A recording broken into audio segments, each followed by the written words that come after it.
اسلام کے رائج فکر کے اندر یہ بات کہی جاتی ہے کہ خاتون سربراہ نہیں بن سکتی کسی ملک کی. اس کے پیچھے کیا آئیڈیالوجی ہے سر، اور کیا اس کا اسلام سے تعلق ہے کہ نہیں؟ لیکن دین کے بارے میں ہمیشہ میں یہ عرض کرتا ہوں کہ جب آپ کہتے ہیں اسلام، کلیم ہے نا اسلام کے بارے میں، گویا میں یہ کہہ رہا ہوں کہ اللہ تعالیٰ نے یہ بات مجھ تک پہنچائی ہے کہ یہ میری منشا ہے، یہ میری خواہش ہے، یہ میرا حکم ہے، اس پر تم نے عمل درآمد کرنا ہے، اس کی تعمیل تم پر اب واجب ہو گئی.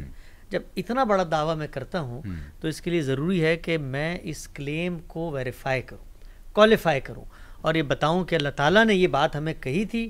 تو اللہ کی بات تو یا قرآن سے ہم تک پہنچی ہے یا سنت متواترہ سے ہم تک پہنچی ہے. قرآن مجید کا صفحہ صفحہ پڑھ جائیے، قرآن مجید کی آیت آیت کو کھنگال لیں، وہاں پر کہیں اس بات کا ادنا تذکرہ بھی نہیں ہے کہ حکمرانی کے معاملات میں اصول بیان کر دیا.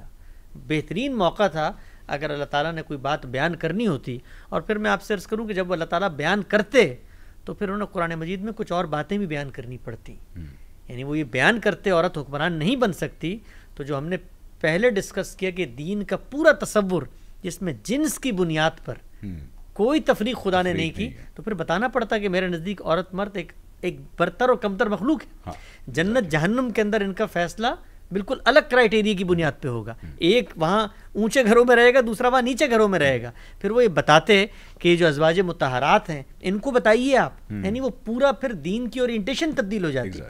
اللہ تعالیٰ کا جو دین ہے وہ بالکل ایک کانسٹنٹ طریقے سے مربوط، منظم، سسٹمیٹک، ایک تھیمیٹیکل سگنیفیکنس ہے اس کے اندر. وہ یوں نہیں ہے کہ ایک بات کسی دوسرے اصول کے تحت کہہ دی، تیسری بات کسی دوسرے اصول کے تحت، اور جو دل کرتا ہے مان لیں، اور جو دل کہتا ہے مان لیں. تو خدا کے دین میں ایسی کوئی بات موجود نہیں ہے. رسول اللہ صلی اللہ علیہ وسلم کا عمل سنت کے ذریعے ہم تک پہنچا ہے، مسلمانوں کو پابند کیا ہو. ایک بات بتا دی حکمرانی کے لیے کہ امرہم شورا بینہم، مسلمانوں کا نظم اجتماعی ان کے باہمی مشورے پر مشتمل ہوگا. مشورہ عورت کو سربراہ بناتا ہے، مرد کو بناتا ہے. آگے بڑھ کے یہ اچھا موقع تھا قرآن میں، امرہم شورا بینہم، لیکن خواتین کو آگے بڑھ بنانا کے کہتا ہوں مرد یا عورت کو بنانے کے بجائے کسی تیسری جنس کو بنا دیتا ہے. دین کو اس میں بھی کوئی اعتراض نہیں، امرہم شورا بینہم. تو یہ بات کیسے سامنے آئی؟ یہ ایک روایت. پھر وہی عرض ہے کہ جب قرآن کا یہ پورے 4 کارنرز آپ کے سامنے ہیں اور ایک ہسٹوریکل نریشن آپ کے سامنے آتی ہے تو اس کا پس منظر، اس کا کانٹیکسٹ، اس کے مصداقات، کون مخاطب ہے، کس پہلو سے بات صلی اللہ علیہ وسلم نے بات کی، کیوں کی، کس کو کی، وجہ کیا تھی پیچھے. یہ روایت ہے، بڑی مشہور روایت ہے جو ہمارے یہاں کتابوں میں آئی ہوئی ہے کہ جس وقت اللہ کے پیغمبر نے، اللہ کا پیغمبر اللہ کی حجت لے کر خدا کی مائیت یعنی خدا کے ساتھ زمین پہ کھڑا ہوا ہے، اس نے اتمام حجت کیا، یعنی کنکلوسیو آرگومنٹ دے دیا. اور اس کے بعد خطوط لکھے ارد گرد کی ریاستوں کو، تو کیسر کو بھی لکھے، کسرا کو بھی لکھے، باقی جگہوں پہ بھی لکھے. تو جب آپ صلی اللہ علیہ وسلم کا خط پہنچا ہے کسرا کے دربار میں، تو اس نامراد شخص نے بجائے یہ کہ اس کو پڑھتا، التفات کرتا، سوال کرتا، آپ کی خدمت میں حاضر ہوتا کہ اتنی بڑی بات آپ کر رہے ہیں کہ اسلم تسلم، کہ ایمان لے آؤ تو سلامتی رہے گی. اس نے وہ خط پھاڑ دیا. یہ اطلاع پہنچی اور پھاڑنے کے کچھ عرصے بعد اسی کے رشتہ داروں میں سے بعض نے اٹھ کے اس کو قتل کر دیا. جب وہ قتل ہو گیا تو اس کی بیٹی کو اس کی جگہ پہ بٹھا دیا گیا. ساتھ میں آپ صلی اللہ علیہ وسلم کو یہ خبر پہنچی تو آپ نے جو بات فرمائی، اب دیکھیے وہ پورا کانٹیکسٹ کیا ہے بات کا.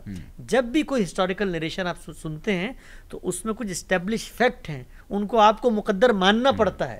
آپ صلی اللہ علیہ وسلم یہ کہہ چکے ہیں کہ یہ ریاستیں برباد ہو جائیں گی، اللہ کا فیصلہ آ چکا ہے، یعذبہم اللہ بیدیکم، تمہارے ہاتھوں سے جائیں گی، اس لیے کہ کتب اللہ لاغلبن انا ورسولی، ہم نے فیصلہ کر دیا ہے، لئلا یکون علی الناس الا حجۃ بعد الرسول، کہ ہم بھیج چکے ہیں اللہ میں حجت تمام کر کے. صحابی کو ایک پریڈکشن بھی کر دی کہ تم کیسر و کسرا کے زیور پہن کے پھرو گے. آپ یہ دیکھیے کہ کہا کہ اس کی جس وقت احد کی خندقیں کھد رہی تھیں تو ان کو پتھر مارتے ہوئے جو چنگاریاں اٹھ رہی تھیں تو اس میں کہا کہ میں نے اس روشنی میں کیسر و کسرا کے محلات دیکھ لیے، یہ پیغمبر ہوتا ہے. اس نے پیشن گوئی کی اور کہا کہ وہ قوم ترقی نہیں کر سکتی. کون سی قوم؟ یہ قوم کہ جس نے بجائے یہ کہ خدا کے پیغام کو مانتی اس کو قتل کر دیا، مانا بھی نہیں. اب عورت کو حکمران بنا کر یہ سمجھ رہے ہیں کہ شاید ہم بچ جائیں گے.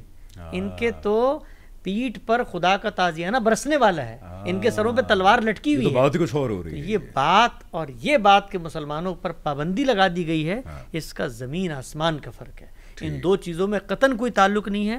تو عورت حکمران بن سکتی ہے. ایک روایت پہ ایک روایت پیش یعنی کہ یہ روایت جلدی سے میں سمرائز کر دوں کہ ایک ایسے سلطنت کے بارے میں جو آپ صلی اللہ علیہ وسلم کی اللہ تعالیٰ کی رسالت کے قانون کے مطابق حجت تمام ہونے کے بعد اللہ تعالیٰ کا فیصلہ آ گیا کہ اب یہ سلطنت کو تہس نہس کر دیا جائے گا, آپ صلی اللہ علیہ وسلم کے ماننے والوں کو اس کے اوپر اقتدار دے دیا جائے گا. اس کے بعد کیوں وہاں ایک سربراہ کی عورت کو بنایا گیا, تو اس سلطنت کے بارے میں آپ صلی اللہ علیہ وسلم نے یہ فرمایا اس سلطنت کے بارے میں ایک سیپریٹ وجہ کی وجہ سے, جس کو بعد میں ہمارے ہاں ایک جنرل رول بنا دیا گیا کہ جی عورت کی حکمرانی کا مطلب ہے کہ قوم جو ہے فارغ ہے. آپ اس میں دیکھیے ایک اور پہلو, بہت نازک پہلو, پھر اس موضوع کو ہم خاتمے کی طرف لے جاتے ہیں. اس وقت مسلمان ملکوں میں دو کی مثال تو ہمارے سامنے, بنگلہ دیش ہو, پاکستان ہو, خواتین سربراہان مملکت بنی, پاکستان مسلمانوں کی اکثریت ہے, ووٹ دیا. آج بھی آپ دیکھیں اس وقت بھی جو ملک میں ہمارے تحریکیں چل رہی ہیں, خواتین لیڈ کر رہی ہیں. آپ ذرا تصور کریں 2 منٹ رک کے کہ ایک طرف میں مسلمان کی حیثیت میں یہ مانوں کہ دین میں اس کی اجازت نہیں ہے, اور دوسری طرف میرا عمل اس کی تکذیب کر رہا ہوں, تو اس کا مطلب کیا ہے؟ اس کا مطلب یہ ہے کہ معاملے میں کچھ گڑبڑ ہے. سر اسی لیے دین ہمارا وہی بات اعتراف نہیں بنتا because of these contradiction. So اس پوائنٹ پہ یہ طے ہوا کہ وہ ایک روایت جس کے اوپر یہ کانسیپٹ پورے کا پورا اسلام کے مذہبی فکر میں ٹریڈیشنل میں رائج ہے کہ عورت کی حکمرانی اسلام میں حرام ہے, وہ اسے ایک روایت پہ بیسڈ ہے, جس روایت کی حقیقت آپ کو بھی حسن بھائی نے بتا دی کہ وہ معاملہ ہی کچھ اور ہے.